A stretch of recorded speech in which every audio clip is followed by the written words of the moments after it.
પરોપકારી ભક્તો મને પ્રિય છે. સ્વામીજી કહેતા કે ગરીબોની સેવા કરો તેમાં જ નારાયણનો વાસ છે. તો ગીતામાં ભગવાન શ્રી કૃષ્ણ પણ કહે છે કે તેષામ અહં સમુદ્ધર્તા મૃત્યુ સંસાર સાગરાત ભવામિ ન ચિરાત પાર્થ મય્યાવેશિત ચેતસામ મય્યેવ મનાધસ્ત્વ મયि બુદ્ધિમ નિવેશય નિવસિષ્યસિ મય્યેવ અત ઊર્ધ્વં ન સંશયઃ. જે દરિદ્રને નારાયણ માનીને તેની સેવા કરે છે તે તેમાં સમગ્ર ચિત્ત પરોવી દે છે અને તેવા ભક્તોને હું મૃત્યુરૂપી સંસાર સાગરમાંથી ઉદ્ધાર કરી દઉં છું. માટે પરોપકારી બનો.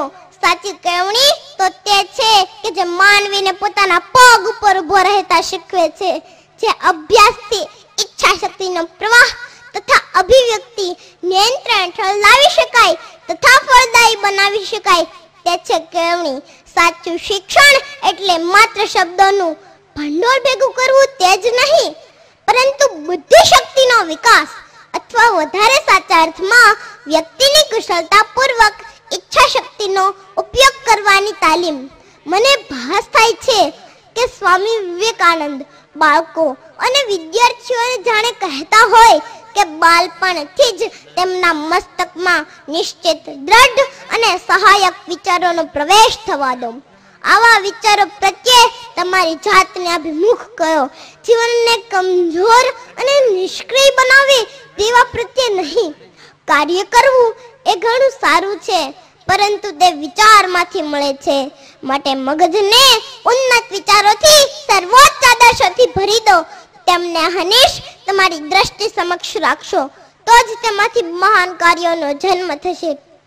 જો તમારે સફળતા પ્રાપ્ત કરવી હોય તો તમારી પાસે પ્રચંડ ખંત અને દ્રઢ ઈચ્છા શક્તિ હોવા જોઈએ. ખંતેલો માણસ કહે છે, હું સાગરને પી જઈશ. મારી ઈચ્છા થતા વેત પર્વતો કકડ ભૂસ થતા તૂટી પડશે. આવા પ્રકારની શક્તિ પ્રાપ્ત કરો. આવા પ્રકારની ઈચ્છા શક્તિ દાખવો. જો તમે પુરુષાર્થ કરશો તો જરૂર તમે ધ્યેયને પામી શકશો. આપણે જાણીએ છીએ કે અત્યારે જંક ફૂડનો જમાનો ચાલે છે. જંક ફૂડ ખાનારને જોઈને સ્વામીજીનું આત્મા કેટલો દુઃખી થતો હશે. ભારતના 21મી સદીના યુવાનોને જંક ફૂડ ખાતા જોઈને તમે કંઈ વિચાર્યું? જો ન વિચાર્યું હોય તો આ બાબતે જરૂરથી વિચારજો. અને તેઓને સ્વામીજી આટલું જ કહેશે કે પ્રથમ તો તમારે સારા પૌષ્ટિક ખોરાક વડે શરીરને સુદૃઢ બનાવવું જોઈએ. ત્યાર પછી જ મન મજબૂત થશે. મન તો કેવળ શરીરનો સૂક્ષ્મ ભાગ જ છે. મોટા ભાગના જે દુઃખો આપણે અનુભવીએ છીએ તે માટે આપણો ખોરાક જવાબદાર છે. આપણે જાણીએ છીએ કે ભારે પચાવવો મુશ્કેલ પડે તેવો ખોરાક ખાધા પછી મનને કાબૂમાં રાખવું મુશ્કેલ છે, અને છતાંય આપણે તેવો ખોરાક ખાઈએ છીએ. ખોરાક તે કહેવાય કે જે ખાધા પછી શરીરમાં એક રૂપ થઈ જાય. ગમે તે ખાઈને પેટની કોથળી ભરવા કરતા તો ખાધા વિના રહેવું વધુ સારું. કંદોઈની દુકાનની મીઠાઈઓ અને ફાસ્ટ ફૂડમાં પોષણ આપે એવું કંઈ જ નથી હોતું. ઉલટું એમાં વિષ હોય છે. આપણા દેશમાં જે માણસ સ્થિતિ સંપન્ન હોય છે તે પોતાના બાળકોને જાત જાતની મીઠાઈઓ અને ઘીમાં તળેલી ચીજો ખવડાવે છે, કારણ કે બાળકોને સાદા દાળ ભાત શાક રોટલી ખવડાવવા એ કદાચ નાનક જેવું લાગતું હોય. અને વળી લોકો શું કહેશે? આવું પણ હોય. આવી રીતે મોટા કરેલા બાળકો પ્રમાણ વગરના શરીરવાળા, આળસુ, નિર્માલ્ય, પોતાના મેરુદંડ વિનાના અને બુદ્ધિહીન નીવડે. એમાં શી નવાય? સ્વાદેન્દ્રિયને છૂટી મૂકો એટલે બીજી ઇન્દ્રિયો નિરંકુશપણે દોડશે. માટે સ્વાદેન્દ્રિયો ઉપર અંકુશ રાખો. હું પણ આજથી સ્વાદેન્દ્રિયો ઉપર અંકુશ રાખીશ. અને ઇન્દ્રિયો વિશે ભગવાન શ્રી કૃષ્ણ ગીતામાં કહે છે કે સંનિયમ્યેન્દ્રિય ગ્રામમ સર્વત્ર સમબુદ્ધયઃ તે પ્રાપ્નુવન્તિ મામેવ સર્વભૂતહિતે રતાઃ. ઇન્દ્રિયોને કાબૂમાં રાખીને જે કાર્ય કરે છે તે સફળ થાય છે. મન બુદ્ધિથી પર જે કામ કરે છે તે પરોપકાર છે. બીજાની સેવા તે જ ભક્તિ છે. પરોપકાર તે જ ભક્તિ છે.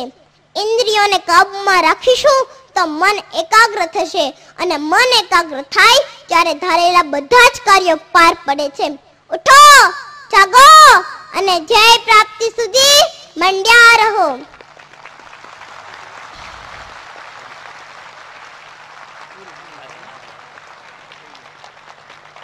મારે તમને એક સંદેશ આપવો છે કે વ્યસન કરો તો વાંચનનું કરજો, વાંચન કરો તો ભગવદ ગીતાનું કરજો, સેવા કરો તો દરિદ્ર નારાયણની કરજો, જતન કરો તો ભારતીય સંસ્કૃતિનું કરજો, અને અવતરણ કરો તો દીકરીનું કરજો. ને એ દીકરી જીવનના વક્ર મોડ પર તમારા આંસુ તો જરૂરથી લૂછશે જ. બોલો, તમે આનું પાલન કરશો ને? આવી કેળવણી અમારી સંસ્થામાં અપાય છે, તો આખા સમાજે આવી સંસ્થાઓને મદદ કરીને પરોપકારી બનવાની જરૂર છે. આ બાબતે તમે શું કરશો?